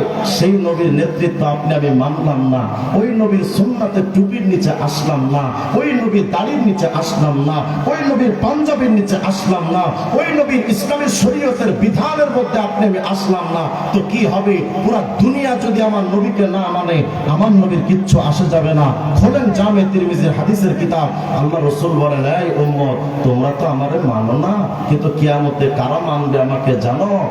ওমা মিন নাবিয়্যিন ইয়াওমা ইদিন আদম ফামান সাওয়া ইল্লা তাহতা লিওয়াই। হুজুর বলেন, ওয়া বিয়াদিহি লিয়াউল হাম, কিয়ামতের ময়দানে আমি মুহাম্মদের হাতে একটা প্রশংসার ঝান্ডা থাকবে, একটা পতাকা। মা মিন নাবিয়্যিন ইয়াওমা ইদিন আদম ফামান সাওয়া ইল্লা তাহতা লিওয়াই, ওই প্রশংসার পতাকার নিচে কিয়ামতে আদম থেকে ঈসা নবী পর্যন্ত সবাই আমি মুহাম্মদের পতাকার নিচে এসে দাঁড়িয়ে যাবে। চিনলেন না আমার নবী কত দামি? আর সেই কিয়ামতের অপেক্ষা কেন? আল্লাহ রাসূল বলেছেন, শোনো, কিয়ামতের আগে ঈসা ইবনে মারইয়াম নামক একজন নবী, যিনি আগের যুগে নতুন শরীয়তধারী একজন নবী, জলিলুল কদর নবী, হযরত ঈসা আসবেন এই দুনিয়াতে। কিন্তু ঈসা নবী এসে নিজের শরীয়ত অনুযায়ী খ্রিস্ট ধর্ম হিসেবে হযরত ঈসা চলবেন না। ঈসা নবী আমার নবীর মতো টুপি মাথায় দিবেন, আমার নবীর মতো দাড়ি রাখবেন, আমার নবীর মতো পাঞ্জাবি লাগাবেন, আমার নবীর ইসলামের শরীয়ত মানবেন, নিজের কোন শরীয়ত ঈসা নবী পর্যন্ত মানতে পারবেন না। আমি বোঝাতে চাচ্ছি, এই উম্মতে মুহাম্মাদি, জামে সগীরের মধ্যে ইমাম সুয়ুতি হাদিস নকল করেছেন, শোনো উম্মতে মুহাম্মাদি, এই জামানায় যদি লাউ নাযালাত মূসা, এই জামানায় যদি মুসা নবীর আগমন হয়, সুম্মাত্তাবাতুমুহু ওয়া তারাকতুমুনি, তোমরা যদি মুসা নবীকে মানতে শুরু করে দাও, আমি মুহাম্মদকে বাদ দিয়া সত্য নবী মুসাকেও যদি মানো, না দলালতুম, অবশ্যই তোমরা পথভ্রষ্ট হয়ে যাবে। এটা শুধু খতমে নবুয়তের হাদিস নয়, এই হাদিসকে সামনে রেখে আমিও সুস্পষ্ট করে বলতে পারি, রাসূলের ইসলামের শরীয়তকে বাদ দিয়া লেনিন, কার্ল মার্ক্স, মাও সেতুংদের গণতন্ত্র, সমাজতন্ত্র, জাতীয়তাবাদ, ধর্মনিরপেক্ষতাবাদ যারাই মানবে, একটা মুসলমান হতে পারে না, সবকে পথভ্রষ্ট হয়ে যায়। আপনি তো আমার কথা হয়তো সুন্দরভাবে মানতে পারবেন না, তো না মানেন, এভাবে মেনে কবরে যান না। আপনি আমি তো রাসূলকে চিনলাম না, নবীকে বুঝলাম না। আরে নবী কত দামি! তোমার কাছে লেনিন দামি হতে পারে, কার্ল মার্ক্স দামি হতে পারে, মাও সেতুং দামি হতে পারে, কিন্তু আমার আল্লাহর কাছে আমার নবীর চাইতে দামি পুরা সৃষ্টি জগতে জিবরাইল হতে পারে না। আমার নবীর সম্মান তো আরশের চাইতে বেশি, কুরসি লৌহ কলম থেকেও বেশি। কিসের জান্নাতুল ফিরদাউস আর কিসের জাহান্নাম আর কিসের কায়নাত, সকল কিছুর চাইতে সৃষ্টি জগতের ভেতরে আল্লাহর পরে আমার নবীর মর্যাদা। আরে এটাই তো সংক্ষিপ্ত কথা। আমার নবীর চাইতে দামি কোন সৃষ্টি নাই। কত দামি আমার নবী জানেন? খোলেন কোরআন শরীফ, প্রত্যেকটা পাতায় পাতায়, প্রত্যেকটা আয়াতে আয়াতে আল্লাহ তার রসুলকে কতটা সম্মান দিয়েছেন। তোমার কাছে দামি মনে হয় মাথা খারাপ ডোনাল্ড ট্রাম্পের আমেরিকার ডোনাল্ড ট্রাম্প তোমার কাছে দামি, চুংচাং হুংবাং চাইনার প্রেসিডেন্ট তোমার কাছে দামি, গরুর মুখ খাওয়া ইন্ডিয়ার মোদি দাদা তোর কাছে দামি, কিন্তু আমার আল্লাহর কাছে আমার নবী কত দামি। আগের যুগের যত নবী এসেছেন, বড় বড় নবী, সকল নবীকে কোরআন শরীফে আল্লাহর নাম ধরে ধরে ডেকেছেন, ইয়া আদম, ইয়া নূহ, ইয়া ইব্রাহিম, কিন্তু আমার নবীকে আল্লাহ পাক একটা বারের জন্য ইয়া মুহাম্মদ বলে ডাকেননি। দেখেন তো বড় বড় নবীদেরকে আল্লাহ কিভাবে ডেকেছেন, ইয়া আদম উসকুন আনতা ওয়া যাওজুকাল জান্নাহ, ইয়া নূহ ইহবিত বিসালামি মিন্না বারাকাতিন আলাইক, ইয়া ইব্রাহিম قد صدقت الرؤيا, ইয়া ইয়াহইয়া খুযিল কিতাবা বিকুওয়া, ইয়া যাকারিয়া ইন্না নুবাশশিরুকা বিগুলামিন ইসমুহু ইয়াহইয়া, ইয়া দাউদ ইন্না জাআলনাকা খলিফাতান ফিল আরদ ফাহকুম বাইনান নাসি বিল হাক্কি ওয়া লা তাত্তাবি'ল হাওয়া ওয়া মা তিলকা বিয়ামিনিকা ইয়া মূসা, ইয়া ঈসা ইন্নী মুতাওয়াফফিকা রাফিউকা ইলাইয়া। সব নবীদের আল্লাহ নাম ধরে ধরে ডেকেছেন, ইয়া আদম, ইয়া নূহ, ইয়া ইব্রাহিম, ইয়া ইয়াহইয়া, ইয়া যাকারিয়া, ইয়া দাউদ, ইয়া মূসা, ইয়া ঈসা। কিন্তু আপনার আমার নবীকে আল্লাহ যখন ডাকার প্রয়োজন আল্লাহর হয়েছে, অত্যন্ত সম্মানের সাথে, আজমত আর হুরমতের সাথে, মহব্বত আর দরদের সাথে, ভালোবাসা আর নম্রতার সাথে, চূড়ান্ত স্নেহ মায়া মহব্বত দিয়ে আল্লাহ এভাবে ডাকতেন, ইয়া আইয়ুহান নবী হাসবুকাল্লাহ, ইয়া আইয়ুহার রাসূল বাল্লিগ মা উনজিলা ইলাইকা মির রাব্বিক, ইয়া আইয়ুহাল মুযাম্মিল কুমিল লাইলা ইল্লা কালিলা, ইয়া আইয়ুহাল মুদ্দাথির কুম ফাআনজির, ইয়াসিন ওয়াল কুরআনিল হাকীম। বুঝাতে চাচ্ছি যেই নবীকে আল্লাহ এতটা সম্মান দিলেন যে একবার ইয়া মুহাম্মদ নাম ধরেও ডাকলেন না, যেই নবীকে আল্লাহ এতটা সম্মান দেন, হায় আফসোস উম্মতে মুহাম্মাদি, সেই নবীর দাড়িটা কাইটা সেলুনে ফালায়া মানুষের পায়ের তলায় দিয়া জুতা দিয়া তোমার নবীর মহব্বতের দাড়িটা লোকজনে পাড়া দেয়, আর তুমি সেটা বরদাস্ত করে থাকো। তুমি কতটুকু অপমান করো তোমার নবীকে, তুমি তোমার নবীকে কতটা অপমান করো। যে নবীকে সম্মান আমার আল্লাহ দেন, ওই নবীকে তুমি অপমান করো। আমার রাসূল বলেছে আমার মতো টুপি লাগাও। তুমি নবীকে বোঝাচ্ছ নবী আপনার দাঁত টুপি আমার কাছে পছন্দ না, আমি বিধর্মীদের মতো ক্যাপ লাগাবো। নবী বলেছেন আমার মতো চুল কাটো। তুমি নবীকে বোঝাচ্ছ নবী আপনার চুলের স্টাইল আমার কাছে পছন্দ না, মেসি আর নেইমারের মতো চুল কাটবো। নবী বলেছেন আমার মতো পোশাক পরো। তুমি নবীকে মেসেজ দিতে চাও নবী আপনার পোশাক আমার কাছে পছন্দ না, আমি বলিউড টলিউডের নায়ক নায়িকাদের মতো পোশাক পরবো। নবী বলেছেন আমার শরীয়তে ইসলামের কাজ করো, রাজনীতি এটাই করো। তুমি নবীকে বোঝাচ্ছ নবী গো আপনার রাজনীতি ইসলাম আমাদের তন্ত্র হিসেবে ভালো লাগে না, এজন্য লেনিন কালমাস মাওসুদান আব্রাহাম লিঙ্কনদের রাজনীতি করি। আচ্ছা বলেন তো নবী এর চাইতে বড় অপমানিত আর কি হতে পারে? এর চাইতে বড় অপমান নবীর ক্ষেত্রে আর কি হতে পারে যে আমার রাসূল আপনাকে অর্ডার দিলেন সেটা বাদ দিয়ে আপনি বেঈমানদের দিকে দৌড়াচ্ছেন? এর চাইতে বড় অপমান আর কি হতে পারে? দুনিয়ার মানুষ তোমার যেই নেতার পেছনে তুমি দৌড়াও, আল্লাহর কসম ইসলাম বিরোধী যত নেতা আছে, ইসলামী রাজনীতি যারা করে না, কোন নেতাকে আর যাই কিছু হোক আমেরিকা তাদের ভালোবাসতে পারে, চীন জাপান রাশিয়া লন্ডন তাদেরকে ভালোবাসতে পারে, কিন্তু আল্লাহ তারে ভালোবাসে না। আল্লাহ ভালোবাসবেন এর প্রথম পরিচয় তুমি আল্লাহ রাজনীতি করবা। আসতে কইলেন কেন? আল্লাহর মহব্বতের নেতা সে তখন বোঝা যাবে যখন আল্লাহর হুকুমতে ইসলামী, ইমারতে ইসলামী, খেলাফতকে প্রতিষ্ঠার জন্য রাজনীতি করবে। এর আগ পর্যন্ত সে আর যাই কিছু হোক না কেন সে আল্লাহর মহব্বতের পাত্র হতে পারে না। জানেন আমার রাসূলকে আল্লাহ কতটা মহব্বত করেন। আমি আমার রাসূলকে নেতা হিসেবে আপনাদেরকে চিনাচ্ছি যে আল্লাহর কাছে আমার নবীর গুরুত্বটা কত।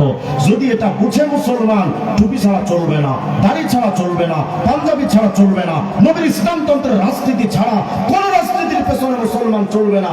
আজকে আফসোসের সাথে বলতে হয় গণতন্ত্র, সমাজতন্ত্র, রাজতন্ত্র, মানব রচিত তন্ত্রমন্ত্রের মূল থিওরি হলো জনগণ যে আইন চালাতে বলবে আমরা সেই আইন দিয়ে রাষ্ট্র চালাবো। আর ইসলামতন্ত্রের মূল বক্তব্য হলো আল্লাহর আইন ছাড়া কারো আইন মানি না। ওরা বলে যে জনগণের আইন দিয়ে রাষ্ট্র চালাবো, আর তুমি মুসলমানের বাচ্চা, তুমি উম্মতে মুহাম্মাদি সকালে ফজরের নামাজটা পড়ে হাতে তসবিহ দানা টিপতে টিপতে তুমি যাচ্ছ ভোট কেন্দ্রে, গিয়া তুমি ভোট দিচ্ছ তাদের যারা জাতীয়তাবাদ প্রতিষ্ঠা করবে, যারা গণতন্ত্র প্রতিষ্ঠা করবে, আল্লাহ বিরুদ্ধে আইন যারা প্রতিষ্ঠা করবে। তোর ফজরের নামাজের দাম থাকলো কি, তোর তসবিহ দাম থাকলো কি? তোমার তো উচিত ছিল যে আমার, এখন তো আবার অনেক মানুষে বলে আমার ভোট আমি দেব, যারে খুশি তারে দেব। তোর বাপের ভোট ওটা, এটা আল্লাহর দেওয়া আমানত। কথা কয় না, আল্লাহর দেওয়া আমানত। এই আমানতকে তুমি যেখানে সেখানে দিতে পারো না। এই আমানতটা লাগবে সেখানে ইসলামের আইন পাশ করবে যেখানে, এছাড়া কোথাও এই হাতটা লাগতে পারে না। উম্মতে মুহাম্মাদি, তোমার রাসূল তো এত মহব্বতের নবী, এই দ্বীনকে প্রতিষ্ঠা করার জন্য শিয়াবে আবি তালেবে 3 বছর জেল খেটেছেন, নিজের মাতৃভূমি ছেড়ে হিজরত করে মদিনাতে চলে গেছেন। যে রাসূল এই দ্বীনকে প্রতিষ্ঠার জন্য তো নিজের নবী উহুদে দান্দার শহীদ করেছেন, তায়েফে রক্ত ঝরিয়েছেন, যে দ্বীনের জন্য আফসোস উম্মতে মুহাম্মাদি, সেই দ্বীন প্রতিষ্ঠার কথা তোমার মধ্যে আজকে আসে না, তোমার মধ্যে আজকে সেই ফিকিরটা আসলো না। উম্মতে মুহাম্মাদি হলাম কিন্তু নবীকে চিনলাম না। শোনেন, আপনি আমি যার রাজনীতি করি তাদেরকে আল্লাহ মহব্বত করে না, কিন্তু আমার নবীকে আল্লাহ কতটা মহব্বত করেন দেখতে চান? খোলেন জামে তিরমিজি 2616 নম্বর হাদিস তালাশ করেন। আল্লাহ রাসূলের আপন চাচাতো ভাই রাইসুল মুফাসসিরিন হযরত আব্দুল্লাহ ইবনে আব্বাস রাদিয়াল্লাহু আনহু থেকে বর্ণিত হাদিস, আল্লাহ রাসূল আলাইহিস সালাম একদিন ঘরে আছেন, সাহাবায়ে কেরাম এভাবে বসে আছেন, ইয়ান্তাজিরুনা, তারা নবীজির অপেক্ষায় ছিলেন সাহাবীরা, যে কখন নবীজি আসবেন আর আমরা সাহাবীরা নবীর থেকে কিছু কথা শুনবো। কিন্তু হুজুরের আসতে একটু দেরি হচ্ছিল। সাহাবায়ে কেরাম মনে মনে ভাবলেন, যেহেতু নবীজির আসতে দেরি হচ্ছে, তো এই ফ্রি টাইমে আমরা কিছু দ্বীনি আলোচনা কইরা লই। একজন সাহাবী দাঁড়িয়ে গেছে, ইয়া বলেন, এই সাহাবীরা শোনো, কি সমস্যা? জানো পুরা সৃষ্টি জগতের মধ্যে সবচেয়ে আল্লাহর প্রিয় কে? কে? ইন্নাল্লাহা ইত্তাখাযা মিন খালকিহি খলিলা, ইত্তাখাযাল্লাহু মিন ইব্রাহিমা খলিলা। জানো পুরা সৃষ্টি জগতের মধ্যে আল্লাহ পাক একজনকে বানিয়েছেন খলিলুল্লাহ, তিনি আর কেউ না, তিনি হযরত ইব্রাহিম আলাইহিস সালাম। তো কল্পনা করো তো, পুরা সৃষ্টি জগতের মধ্যে ওয়ান পিস খলিলুল্লাহ ইব্রাহিম, নিশ্চয়ই তিনি দামি। আরেকজন কহা, তা তো ঠিক কথা বলেছো, নবী তো নিশ্চয়ই দামি, কিন্তু খলিলুল্লাহ ইব্রাহিম একজন হিসেবে যদি উনি দামি হয়, আদম ইস্তাফাহুল্লাহ, আদম তো সফিউল্লাহ, আল্লাহ নির্বাচিত একজন নবী, তিনি তো হযরত আদম, তিনি সফিউল্লাহ উপাধি পেয়েছেন, তো হযরত আদমও তো দামি। আরেকজন কহা, তাও তো ঠিক, কিন্তু এই সাহাবীরা শোনো, যদি খলিলুল্লাহ ইব্রাহিম দামি হয়, সফিউল্লাহ আদম যদি দামি হয়, তো মুসা কি ভুল করেছে? পুরা সমস্ত নবীদের ক্ষেত্রে তো আল্লাহ কথা বলতেন জিব্রাইলের মারফতে, কিন্তু আদমের ব্যাপারে আল্লাহ তো ফাকাল্লামাহু তাকলিমা, আল্লাহ নিজে ডাইরেক্টলি কথা বলতেন হযরত মুসার সাথে। ফামুসা কালিমুল্লাহ, নিশ্চয় মুসা তো কালিমুল্লাহ। তো সফিউল্লাহ যদি দামি হয়, খলিলুল্লাহ যদি দামি হয়, তো কালিমুল্লাহ তো দামি। আরেকজন কহা, তাও তো ঠিক, কিন্তু এভাবে ভেবে দেখলে দেখা যায় ঈসা নবীও কিন্তু কম না। কেন? ঈসা কালিমাতুল্লাহ রূহ, ঈসা তো রূহুল্লাহ উপাধি পেয়েছেন, আল্লাহর আত্মা হিসেবে উপাধি পেয়েছেন, তো ঈসাও তো রূহুল্লাহ একজন, তিনিও তো দামি। হুট করে আমার নবী ওখানে আসলেন, কি আজীব হাদিস।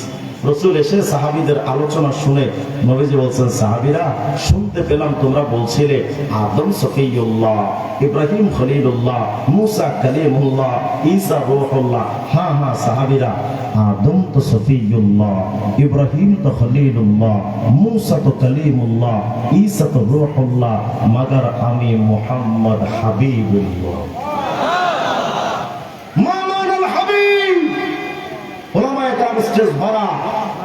তাদেরকে জিজ্ঞেস করেন, আল হাবিব বামান আল মাহবুব, আরবি লুগাত খুঁজে দেখেন। আল্লাহ বুঝাতে চাচ্ছেন, নবী গো, সফিউল্লাহ আদম, খলিলুল্লাহ ইব্রাহিম, কালিমুল্লাহ মুসা আর রূহুল্লাহ ঈসা। নবী সবাই কিন্তু যত বড় নবী হোক, সবাই আমারই মহব্বত, আমার সন্তুষ্টি অর্জন করার জন্য পাগল পাড়া। আরে ভাই, একবার নিষেধ করলাম না আপনাকে, আসতে ডিস্টার্ব হয়, আমার নজর যাবেন এর অন্যদের নজর। চলেন, চলেন। যান, যান।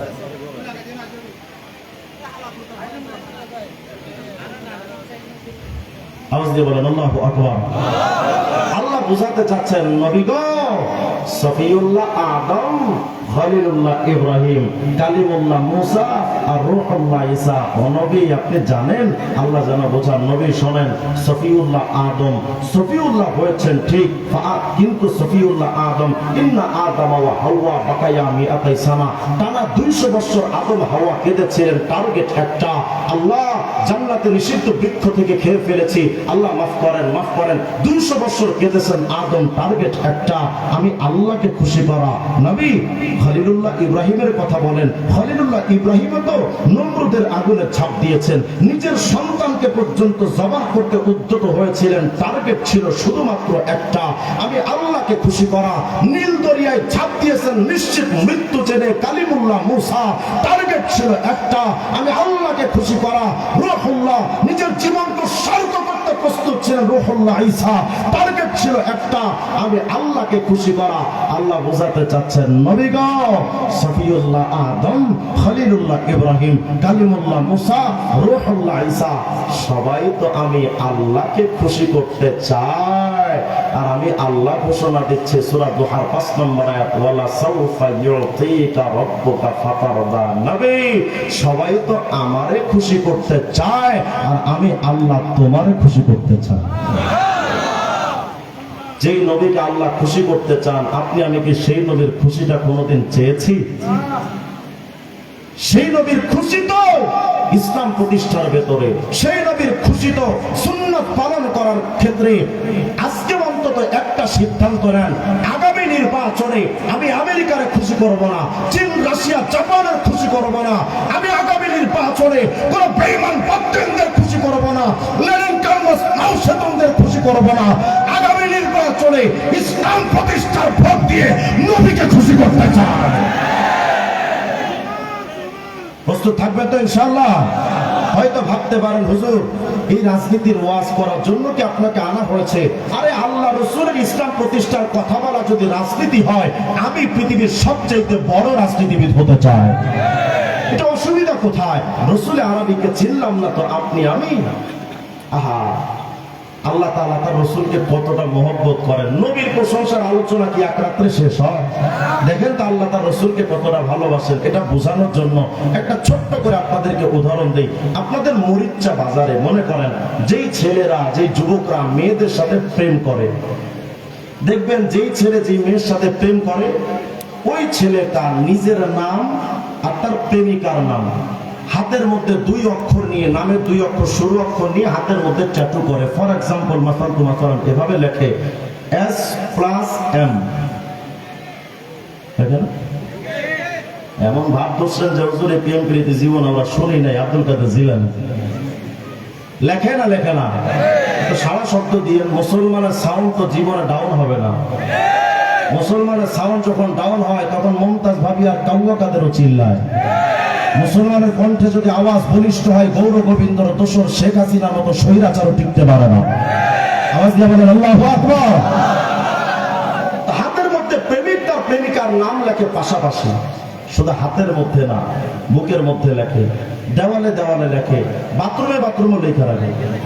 লেখে না, লেখে না, মানে ছেলেটা বোঝাতে চায় আমার নামের পাশে যার নাম সে আমার প্রেমিকা, আমার প্রেমাস্পদ। আল্লাহ পাক ঘোষণা দিলেন নবী গো, ওয়ারাফা'না লাকা যিকরাক, ইদা যুকিরতু যুকিরতা মাই। ও নবী, ভালোবাসার বহিঃপ্রকাশ যদি হয় নামের পাশে নাম রাখা, তো আমি আল্লাহ এটাও বাদ দেব কেন? হাবিবুল্লাহ মুহাম্মদ রে, আমি আল্লাহ তো তোমার মহব্বত করি, নামের পাশে নাম থাকা যদি ভালোবাসার বহিঃপ্রকাশ হয়, ও নবী আমি আল্লাহ ঘোষণা দিলাম, আরশ থেকে তাহতা ছাড়া এমন কোন জায়গা থাকবে না যেখানে আল্লাহর নাম উচ্চারিত হবে, সেখানে আপনার নাম উচ্চারিত হতে থাকবে।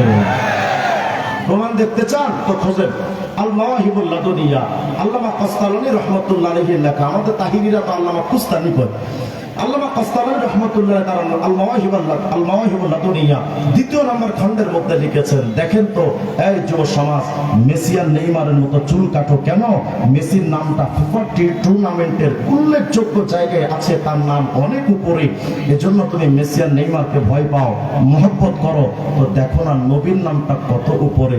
হযরত আদম আলাইহিস সালাম একদিন আল্লাহকে বলতেছিলেন, আল্লাহ 200 বছর ধরে তো আদম কেঁদেছেন, আল্লাহ মাফ করেন মাফ করেন মাফ করেন, কিন্তু আল্লাহ ক্ষমার সিদ্ধান্ত দিলেন না।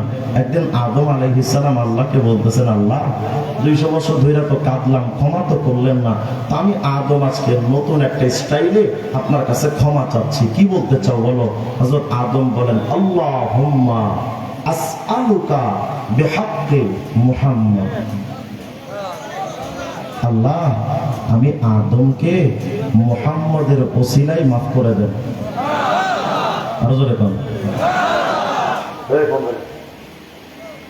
আমার সমস্যা এটা, আমি শুরু থেকে আপনাদের একটু বুঝাইতে পারি না, মানে আমার সামনে যদি একটু এলোমেলো দেখি আমার মনোযোগটা ছুটে যায়। দয়া করে কেউ সামনে এসেন না, কতটা করে না, পরের দিন করেন, ওয়াজটা সারা জীবন হবে না।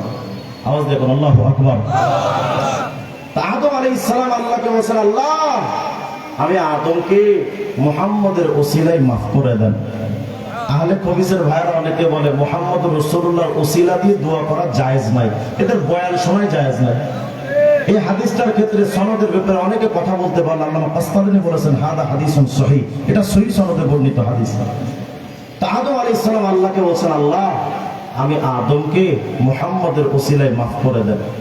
এখন আল্লাহ জিজ্ঞেস করেন, ইয়া আদম কাইফা আরাফতা মুহাম্মাদা, কি রে আদম মুহাম্মদকে চিনলা কেমনে? বললাম আখলুকুহু, এখনো পর্যন্ত আমি মুহাম্মদকে তো সৃষ্টি করে দুনিয়াতে পাঠাই নাই, তুমি মুহাম্মদকে চিনো কেমনে? আচ্ছা বলেন তো আদম আলাইহিস সালাম আমাদের নবীকে কেমনে চিনেন, কে কেমনে জানেন? এটা আমার আল্লাহ জানেন না জানেন না? জিজ্ঞেস করেন কেন? কারণ মুহাব্বতের ভালোবাসার মানুষের আলোচনা যতই হয় ততই শুনতে ভালো লাগে। কথা বলেন, আল্লাহ বলেন আদম বলো কেমনে ছিল মুহাম্মদকে? হযরত আদম আলাইহিস সালাম আল্লাহকে বলেন, রব লাম্মা খলাকতানি বিয়াদিকা, ওই রূহের জগতের কথা সে তো অনেক দীর্ঘদিন আগের কথা। রব্বুল আলামিন যখন ওই রূহের জগতে সৃষ্টি জগতে আমার বডি স্ট্রাকচারটা যখন আপনি বানালেন, ওয়ানাফাখতা ফিয়া মির রূহিকা, সম্মানের রূহটা যখন আমার ভেতরে আপনি ঢুকায়া দিলেন, রব্বুল আলামিন আমি আদম যখন আমার বডি স্ট্রাকচারের ভেতরে রূহটা পাইলাম, তখন তো হাঁটতে শিখলাম, ধরতে শিখলাম, বলতে শিখলাম, দেখতে শিখলাম। আমি আদম যখন ওই রূহের জগতে যখন তাকাইতে শিখেছি, রাফাতু রাসি, আমার মাথাটারে আমি একটু উপরের দিকে উঠাইতে চাইলাম, দেখি না উপরে কোন কোন সৃষ্টি আছে। আয় আল্লাহ, আমি যখন মাথাটারে উপরের দিকে উঠাইলাম তো তাকায়া দেখি কোটি কোটি খুঁটি, আপনার আরশে আজিম, বিরাট আরশে আজিমে কোটি কোটি খুঁটি, এত বিরাট আকাশ, এত বিরাট আরশ, মিলিয়ন বিলিয়ন ট্রিলিয়ন কোটি খুঁটি।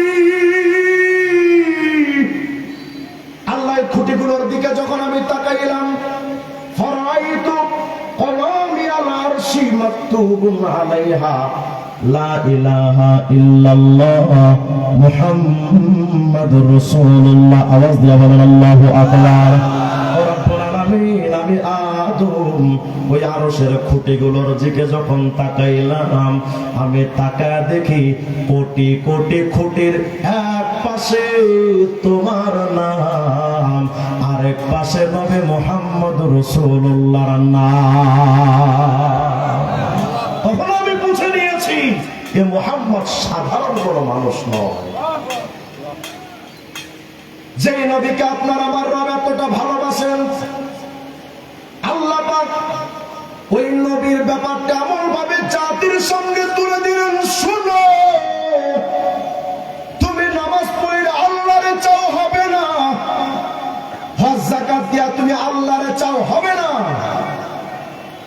আমাদের নবী ছাড়া আল্লাহকে পাওয়া সম্ভব। সেদিন ইমাম শাফি রহমতুল্লাহ মাযহাবের এক আলেমের একটা কিতাব পড়তেছিলাম, রিয়াদুর রাকায়েক ওয়া হিয়াদুল হাকায়েক, 153 নম্বর পৃষ্ঠার বর্ণনা। আমাদের নবীর নাম মুহাম্মদ না? কত বলেন তো, মুহাম্মদের মধ্যে কয়টা অক্ষর? আপনি জানবেন আকিস বিড়ির প্যাকেটে কয়টা বিড়ি থাকে না সবাই জানে, কিন্তু মুহাম্মদের মধ্যে শব্দ কয়টা, অক্ষর কয়টা জানে না। মুহাম্মদ শব্দের অর্থ, শব্দের ভেতরে 4টা অক্ষর আছে, বলেন তো কয়টা? ঠিক তাকান, হয়তো নতুন কোন নুক্তা পাবেন। মিম, হা, মিম, দাল, কয়টা? তো উনি লিখতেছেন এই মুহাম্মদের 4টা অক্ষরের প্রত্যেকটা অক্ষরের আলাল ইনফিরাদ, আলাদা আলাদা অর্থ আছে। কি অর্থ তিনি লিখতেছেন?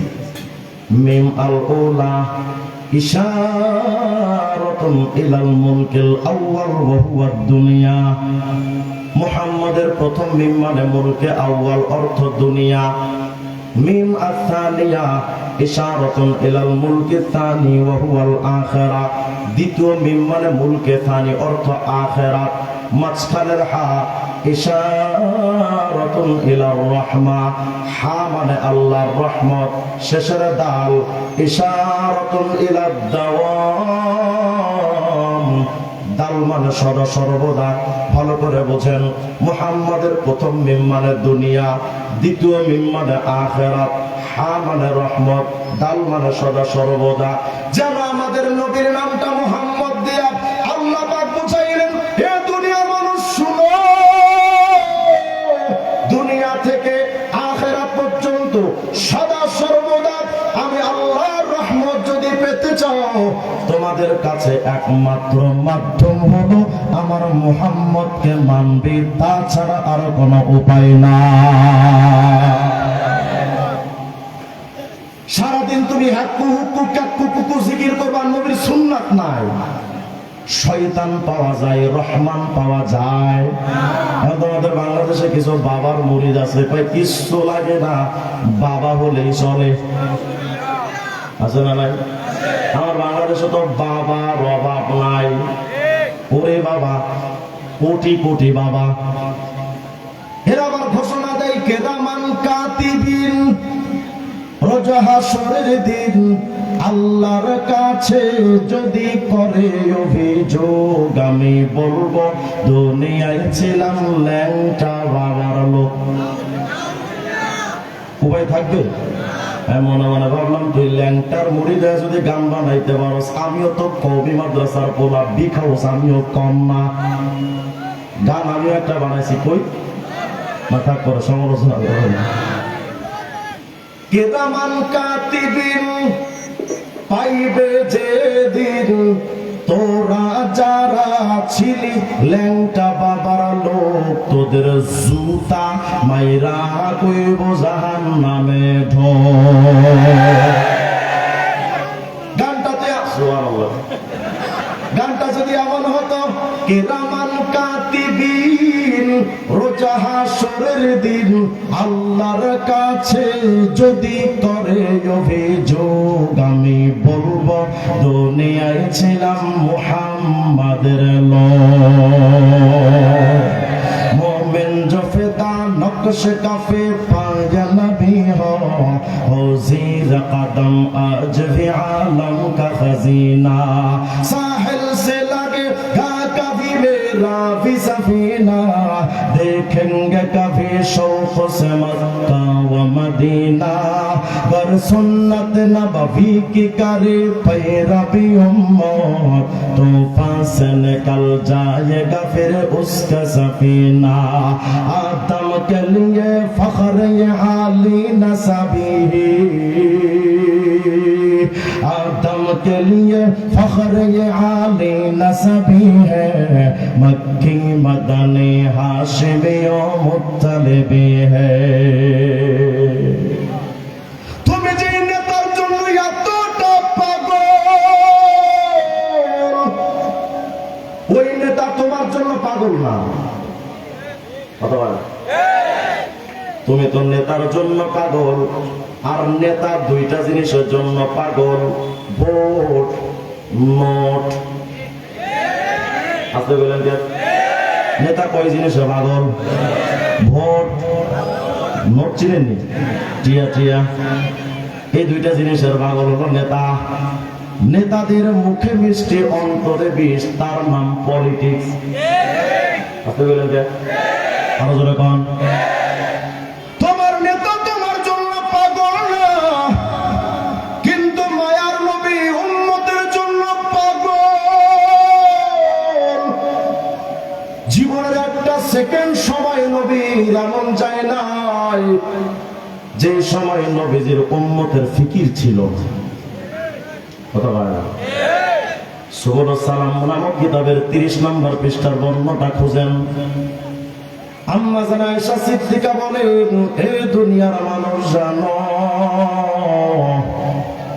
আমার স্বামী মুহাম্মদ রাসূলুল্লাহ উম্মতের জন্য এতটা পাগল পারা, গভীর রাত্রে মায়ার নবীর চোখে ঘুমও আসতো না, শুধু উম্মতের চিন্তায়। আম্মা জানা আয়েশা সিদ্দিকা বলেন, কুনতু যাতা লাইলাতিন আতলুবুন নাবিয়্যা, আমার সাথে নবী একদিন গভীর রাত্রে ঘুমন্ত ছিলেন, কিন্তু নবী দেখলাম হঠাৎ করে মায়ার নবী ঘুম থেকে জেগে দেখি নবীজি আমার পাশে নাই। নবী কই? নবীরে খুঁজতে খুঁজতে আমি আশপাশের এলাকা খুঁজলাম, কোথাও নাই। ফাওয়াজাতুহু বিল বাকি, নবীরে খুঁজতে খুঁজতে জান্নাতুল বাকির কবরস্থানের কাছে গিয়া দেখি কাইমান ইয়াকুলু ইয়া রাব উম্মতি ওয়া সাজিদান ইয়াকুলু ইয়া রাব উম্মতি। আম্মা জানা আয়েশা সিদ্দিকা বলেন, গভীর রাতে আমি ঘুম থেকে জেগে দেখি নবী নাই। নবী কই? খুঁজতে খুঁজতে আমি জান্নাতুল বাকির কবরস্থানে গেলাম। জান্নাতুল বাকির কবরস্থানে যায় আমি দেখি মায়ার নবী গভীর রাত্রে জান্নাতুল বাকির কবরস্থানে যায় একবার দাঁড়ায়া একবার সিজদায় যায় মায়ার নবী যেন আল্লাহকে বুঝাচ্ছেন, ও রব, এই গভীর রাত্রে তো আমি মুহাম্মদের চোখে ঘুম আসে না। আল্লাহ, একটা পেরেশানি আমারে ঘুমাইতে দেয় না, আরামের বিছানায় পেট লাগাইতেও ভালো লাগে না। মালিক রে, আমার ভেতরের শুধু একটাই পেরেশানি, আল্লাহ তুমি কও আমার গুনাহগার উম্মত রে তুমি মাফ করবা তো?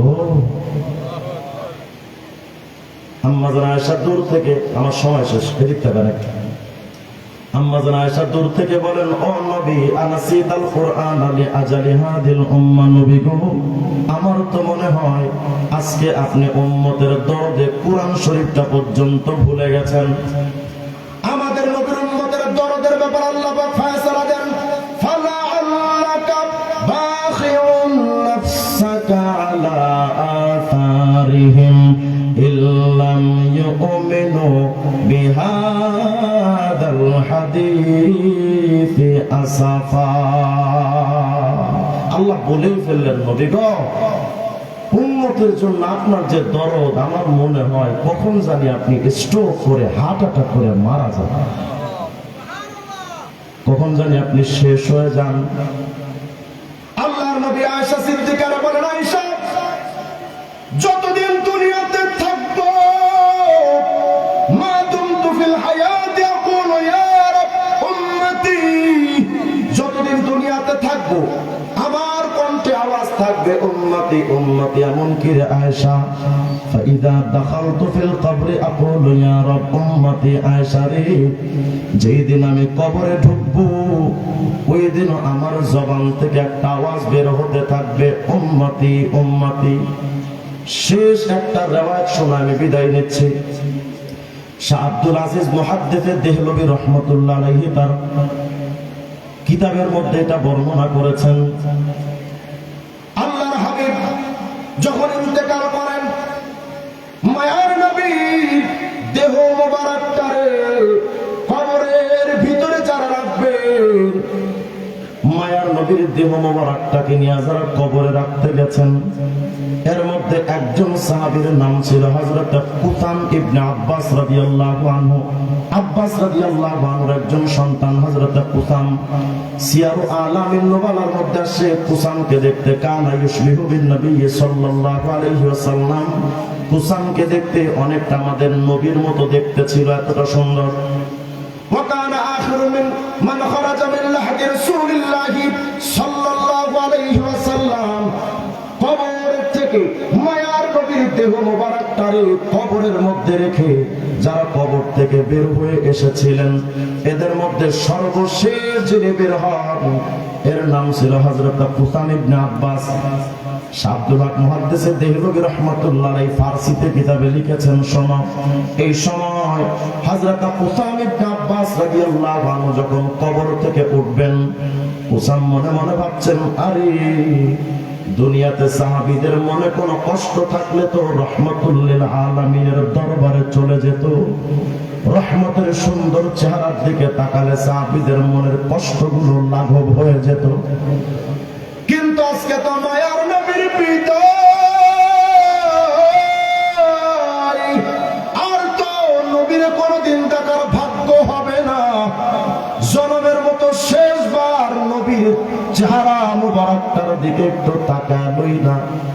শাহ আব্দুল আজিজ আব্দুল হক মুহাদ্দিস দেহলভী তো ফারসিতে এভাবে লিখেছেন, হযরত কুসাম বলেন, নজর কর দমবর কবর কে আ হযরত সাল্লাল্লাহু আলাইহি ওয়াসাল্লাম লবহায়ে মুবারক খুদ রামে জম্বানি।